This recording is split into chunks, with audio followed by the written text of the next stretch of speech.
Hello everyone, welcome to electrical engineering MCQs and welcome to our official YouTube channel. तुम्हा सर्वांचं पुन्हा एकदा स्वागत आहे आमच्या इलेक्ट्रिकल इंजिनिअरिंग एमसीक्यूजच्या यूट्यूब चॅनलवरती. आज आपण आपल्या येणाऱ्या नाशिक महानगरपालिका 2025ची जी नवीन अपडेट येणार आहे, नवीन रिक्रुटमेंट जी अपडेट येणार आहे त्याबाबतची अत्यंत महत्त्वपूर्ण माहिती आजच्या या सेशनमध्ये पाहणार आहोत.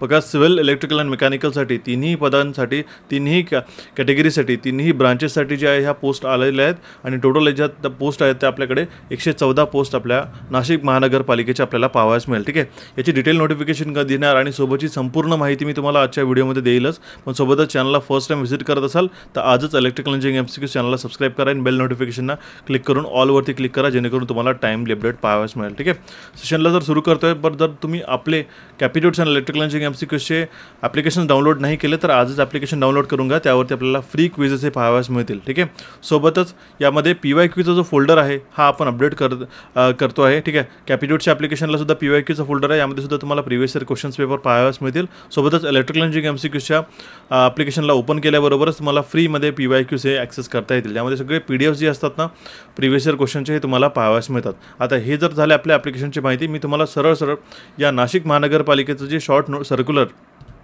जे तुम्हाला पाहावयास मिळतं याबाबतची तुम्हाला मी माहिती देतो. बघा, 29/10/2025 म्हणजे कालच्याच तारखेला 29 ऑक्टोबर 2025ला जी आहे, ठीक आहे, याबद्दलचं अप्रूव्हल आपल्याला पाहावयास मिळालेलं आहे. ठीक आहे, यामध्ये म्हटलं आलेलं आहे, नाशिक महानगरपालिकेच्या आस्थापनेवरील गट क मधील अभियांत्रिकी संवर्गातील रिक्त पदे सरळ सेवा भरती प्रक्रियेद्वारे भरण्यासाठी प्रस्तुत जाहिरातील नमूद केलेल्याप्रमाणे पदांची शैक्षणिक अर्हता व अटी शर्तीची पूर्तता करणाऱ्या पात्र उमेदवारांकडून ऑनलाईन पद्धतीने अर्ज मागविण्यात येत आहे. ठीक आहे, आता सरळ सांगतो, गट क मध्ये जे आपल्याकडे टोटल पोस्ट आहेत, ठीक आहे, त्या 114 पोस्टसाठी ही रिक्रुटमेंट जी आहे ही 10/11/2025 मी नोट करून ठेवतो आहे, 10 नोव्हेंबर 2025 पासून सुरू होईल ते 1/12/2025. ठीक आहे, 1 डिसेंबर 2025 पर्यंत जी आपल्याला फॉर्म फिलअप डेट राहण्यात दिलेली आहे. ठीक आहे, तर यामध्ये जी वेबसाईट दिलेली आहे www.nmc.gov.in या वेबसाईट, ज्याची लिंक तुम्हाला मी डिस्क्रिप्शनमध्ये देईल. हे मी आता बघा, एक खूप क्षुल्लकशी गोष्ट वाटत असेल बऱ्याच विद्यार्थ्यांना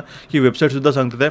बऱ्याच ठिकाणी आजकाल जे फ्रॉड होत आहे त्या फ्रॉडला कप करण्यासाठी, ज्या फ्रॉडला कमी करण्यासाठी किंवा काही ऑथेंटिक माहिती देण्यासाठी ह्या गोष्टी तुम्हाला सांगाव्या लागतात. कारण की बरेचदा सारख्या वेबसाईट असतात, कुठलीही नवीन रिक्रुटमेंट आली तर तुमचे पैसे कुठल्याही अनऑथराइज वेबसाईटकडे न वळणं, त्यावेळी यासाठीच ही तुम्हाला ऑफिशियल वेबसाईटवरतीच ही फॉर्म फिलअप करायचे आहे. ठीक आहे, तर यावेळी या वेबसाईटवरती जाऊन ज्याची डिटेल नोटिफिकेशन आल्यानंतर तुम्ही 10 नोव्हेंबर 2025 ते 1 डिसेंबर 2025 या कालावधीमध्ये तुम्ही याला अप्लाय करू शकता. ठीक आहे, तर यामध्ये ऑनलाईनच एक्झामिनेशन राहणार आहे आणि ऑनलाईन तुम्हाला फॉर्म फिलअप करायचे. त्यामध्ये जे टोटल पोस्ट आहेत हे आपण सर्वप्रथम पाहून घेऊ. ठीक आहे, तर सर्वप्रथम आपण विद्यार्थी आपल्याकडे इलेक्ट्रिकलचे आहेत, तर मी तुम्हाला सांगतोय यामध्ये विद्युतच्या सहाय्यक अभियंता विद्युत गट क मध्ये S15 जी पे स्केल आहे त्यानुसार तुम्हाला एक पोस्ट आहे, 3 पोस्ट. नंतर आपल्याकडे विद्युतमध्ये कनिष्ठ अभियंतामध्ये गट क मध्ये S14 पे स्केलमध्ये आपल्याकडे 7 पोस्ट आहे टोटल. आणि आपल्याकडे अजून जर सहाय्यक कनिष्ठ अभियंता पाहिला तर त्यामध्ये S10 या कॅटेगरीमध्ये, S10 या पे स्केलमध्ये जो आहे हा तुम्हाला टोटल 3 पोस्ट आहेत. आता बघा, याला कॅल्क्युलेट करले तर सगळ्यात पहिले आपल्याला पाहावयास मिळेल हे 10 आणि 3 13 या 13 पोस्टसाठी विद्यार्थी सर्वप्रथम निराश होऊन जातात. बघा, लक्षात ठेवा. ठीक आहे, एक मी तुम्हाला सांगतो, आता बघा यामध्ये इतरसुद्धा पोस्ट आहेत, जसं की सिव्हिल झालं, मेकॅनिकल झालं, त्यामध्ये सुद्धा 15, 45, 46 असे पोस्ट आहेत. ठीक आहे, आता नुकतंच KDMCची सुद्धा एक रिक्रुटमेंट आलेली. ठीक आहे, त्याच्यासुद्धा एक्झामिनेशन झालेली आहे. तुम्ही लक्षात ठेवा, त्यामध्ये जो पेपर पॅटर्न जसं TCSने समजा कंडक्ट केलेलं आहे. ठीक आहे, कुठलीही एक्झामिनेशन समजा कुठली एक्झाम कंडक्टिंग बॉडी कंडक्ट करते आहे. ठीक आहे, तर त्याआधी तुम्ही त्याचा पहिलं तर पेपर ॲनालिसिस करून घ्या. ठीक आहे, सोबतच या पोस्टकडे न पाहता, ठीक आहे, तुम्ही तुमची तयारी यामध्ये सुरुवात करा. ठीक आहे, आता बघा झालेलं काय की जसं तुम्ही टेक्निकलकडे आतापर्यंत पूर्ण फोकस करत असाल तर आता सगळ्यात महत्त्वाचा जो एक पार्ट येतो आहे हा येतो आहे तुमचा नॉन टेक्निकल स्ट्रॉंग असेल ना तर तुम्ही TCS based examination easily clear करू शकता.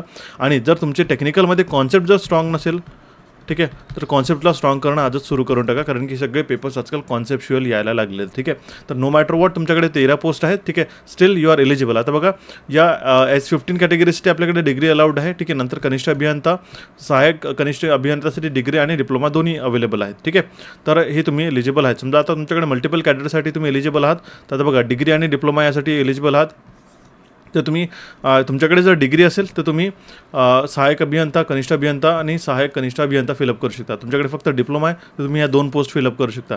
तुमच्याकडे डिग्री आणि डिप्लोमा आहे तर तुम्ही तिन्ही पोस्ट जे आहेत ना फिलअप करू शकता इंडिपेंडेंटली. ओके, तर ह्यासाठीचा जो डिटेल नोटिफिकेशन आहे, जशी वेबसाईटला येईल तशी मी तुम्हाला सांगून देईल. ओके, तर सोबतच आता बघा यामध्ये डेट दिलेला आहे की ऑनलाईन कधी सुरू होणार आहे. ठीक आहे, सुरू होण्याचा दिनांक आहे 10 नोव्हेंबर 2025 पासून 1 डिसेंबर 2025 पर्यंत रात्री 12 वाजेपर्यंत. ठीक आहे, आता हे एक्सटेंड होईल नाही होईल हा नंतरचा भाग झालेला आहे, पण तुमच्याकडे 1 डिसेंबरपर्यंतचं लास्ट डेट फॉर्म फिलिंगसाठी देण्यात आलेली आहे. ठीक आहे, एक्झाम डेट जर कन्सिडर करतो म्हटलं, ठीक आहे, तर याच्यामध्ये हार्डली मॅक्सिमम 20-25 डेजमध्ये एक्झाम कंडक्ट होईल. जर आपण कन्सिडर केलं की डिसेंबर एंड हे आपल्याला as a final exam date म्हणूनच कन्सिडर करायला लागेल. ठीक आहे, एंड ऑफ डिसेंबर तुम्ही कन्सिडर करा, जेणेकरून तुमच्याकडे ॲटलिस्ट 2 मंथ्सच्या या विंडोमध्ये तुम्ही याला प्रिपेअर करू शकता. ओके, आता ऑनलाईन एक्झामिनेशनचं हॉल तिकीट जे आहे 7 दिवसाआधी येईल हे बोलण्यात आलेलं आहे, आणि जे ऑनलाईन परीक्षेचा दिनांकसुद्धा जो आहे हा वेबसाईटवरती वेळोवेळी प्रसिद्ध करण्यात येईल. ओके, यासाठी फीज किती आहे? ओपनसाठी आहे 1000 रुपीज आणि मागास प्रवर्गासाठी व इतरसाठी आहे 900 रुपये. ओके, याचं जे डिटेल नोटिफिकेशन आहे तुम्हाला मी सांगेलच. आता सोबत बघा त्यामध्ये काय म्हणतात आलेलं आहे की या वेबसाईटवरती सगळ्यात पहिले सुदृढांनी कनेक्टेड राहायचं, याचा नोटिफिकेशन नंबर लक्षात ठेवायचा आहे. ठीक आहे, तुमच्यासाठी जी एलिजिबिलिटी वगैरे सगळ्या गोष्टीची जी डिटेल नोटिफिकेशन आहे ही आपल्या वेबसाईटवरती आल्यानंतर त्याला सर्वप्रथम वाचून घ्यावे, नंतरच या फॉर्मसाठी फिलअप करायला सुरुवात करूया. आता बघा, नो मॅटर वॉट किती तुमच्याकडे पोस्ट आहेत, जेही विद्यार्थी, आता बघा ह्या तुम्ही नाही तर या 13 पोस्ट कुणीतरी तर या अक्वायर करणारच. तर म्हणून मी तुम्हाला सांगतोय आजपासूनच तुम्ही सर्वप्रथम नॉन टेक करते फोकस करणं सुरू करा, जेणेकरून त्यामध्ये ॲक्युरेसी ही तुम्हाला मिळते.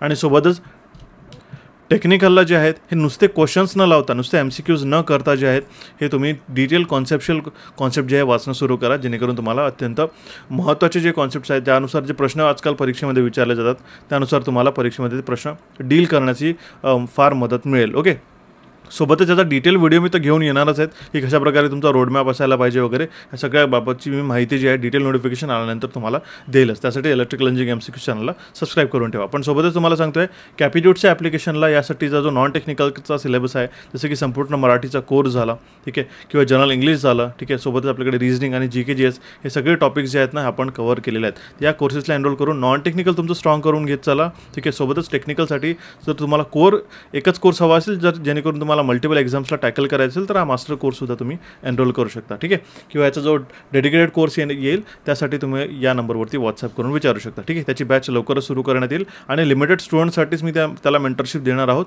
ठीक आहे, तर ज्याही विद्यार्थ्यांना या एक्झामिनेशनसाठी प्रिपेअर करायचं आहे, पर्टिक्युलरली इलेक्ट्रिकलसाठी सांगतोय मी, ठीक आहे, किंवा नॉन टेकसाठी तर कोर्सेस आहेतच अवेलेबल, तर त्यांनी या नंबरला व्हॉट्सअप करून तुम्हाला एक गायडन्स घेऊ शकता. ओके, आता बघा कॅपिट्यूटच्या टेलिग्राम चॅनलला सर्वप्रथम तुम्ही फॉलो करून ठेवा, जेणेकरून तुम्हाला अशा प्रकारचे डेली रिजनिंग आणि कॉन्ट्स किंवा इतर नॉन टेक्निकल सेक्शनचे जे क्विजेस असतात हे तुम्हाला टेलिग्रामवरती सुद्धा पाहावयास मिळेल, ॲज वेल एज आपल्या ॲप्लिकेशनला सुद्धा पाहावयास मिळेल. ठीक आहे, तर या नोटिफिकेशनची जी अपडेट आहे ही तुम्ही तुमच्या मित्रांपर्यंत सुद्धा पोहोचवा. ठीक आहे, टोटल याची डिटेल नोटिफिकेशन आल्यानंतर काय याच्यामध्ये चेंजेस असतात हे सुद्धा मी तुम्हाला सांगेल, पण जेवढे मी तुम्हाला या नोटिफिकेशनमधून सांगितलेले आहे शॉर्ट नोटिफिकेशनमधून हे आता ॲज ऑफ नाव कन्सिडर करूनच आपण याला तयारीला सुरुवात करूया. ठीक आहे, आता बघा एक 2-3 गोष्टी महत्त्वाच्या अशा झाल्या की याच्यामध्ये कॅच आहे की आता सहाय्यक अभियंता विद्युत, ठीक आहे, आणि हे बघा ही सहाय्यक अभियंता विद्युत झाला, ठीक आहे, कनिष्ठ अभियंता विद्युत आणि त्यानंतर एक सहाय्यक कनिष्ठ अभियंता विद्युत. ठीक आहे, याच्यामध्ये लेवलमध्ये जरा फरक राहतो. आता जरी लेवलमध्ये जरी फरक असला तरी यामध्ये एक महत्त्वाची गोष्ट अशी येते की त्यामध्ये कॉन्सेप्ट जे आहे हे व्हॅरी करतात, त्याची डिफिकल्टी लेवल जी आहे थोडी व्हॅरी करतं,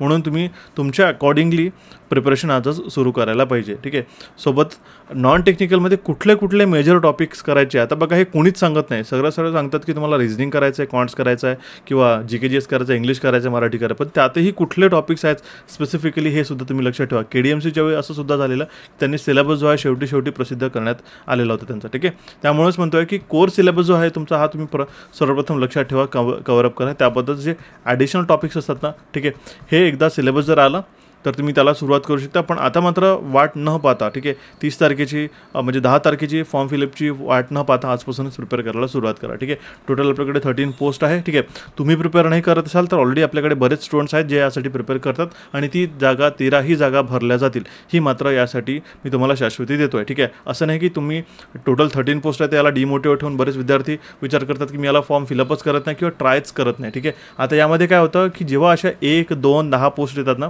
तर विद्यार्थ्यांचा कल दिसतो 99% ॲस्पिरंट जे आहेत ना फक्त फॉर्म फिलअप करतात. ठीक आहे, लक्षात ठेव, फॉर्म भरायला भरतात. आणि हेच विद्यार्थी जे आहे 99%चे जर आपल्याकडे 200-300 जागा आल्यात ना तर त्यासाठी प्रिपेअर करायला सुरुवात करतात. पण मात्र जेव्हा अशी 1, 10, 15 अशा पोस्ट येतात त्यासाठी ते सरळ सरळ गिवअप करून फॉर्म फिलअप करून नुसती एक्झाम देऊन येतात. पण यामध्ये जो 1% ॲस्पिरंट असतो ना की ज्याला हाही फरक पडत नाही की त्याकडे 1 पोस्ट आहे की 13 पोस्ट आहे, पण तो मात्र जेवढे एफर्ट्स त्या 200-300 पोस्टसाठीच्या रिक्रुटमेंटसाठी देत असतो तेवढेच तो यासाठी देतो, याच विद्यार्थ्यांचा विजय होतो आणि त्याच विद्यार्थ्यांना ही पोस्ट मात्र मिळते. तर हा कॉल तुमचा आहे, तुम्हाला काय करायचं, पण मात्र मी तुम्हाला सांगतोय, सजेस्ट करतोय की तुम्ही प्रिपेअर करणं सोडू नका. तर येणाऱ्या आपल्या काळामध्ये RRBची सुद्धा आपल्याकडे रिक्रुटमेंट पाहाव्यास मिळतात, तर त्यासाठी सुद्धा तुम्हाला यामध्ये मदत होईल. काही अडचण असल्यास, ठीक आहे, मग तुम्हाला सांगतोय, काही अडचण असल्यास या नंबरला व्हॉट्सॲप करा. ठीक आहे, तुम्हाला वेळोवेळी तुम्हाला गायडन्स देत आलेलं आहे. सोबतच काही अजून याचं सिलेबसची काही अपडेट्स असेल हे सुद्धा तुम्हाला सांगेल.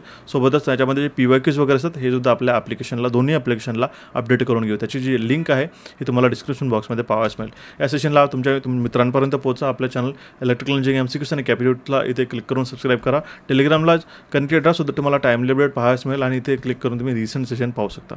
So guys, thank you for watching this session. Have a nice day. भेटू आपण आपल्या नवीन सेशनमध्ये लवकरच.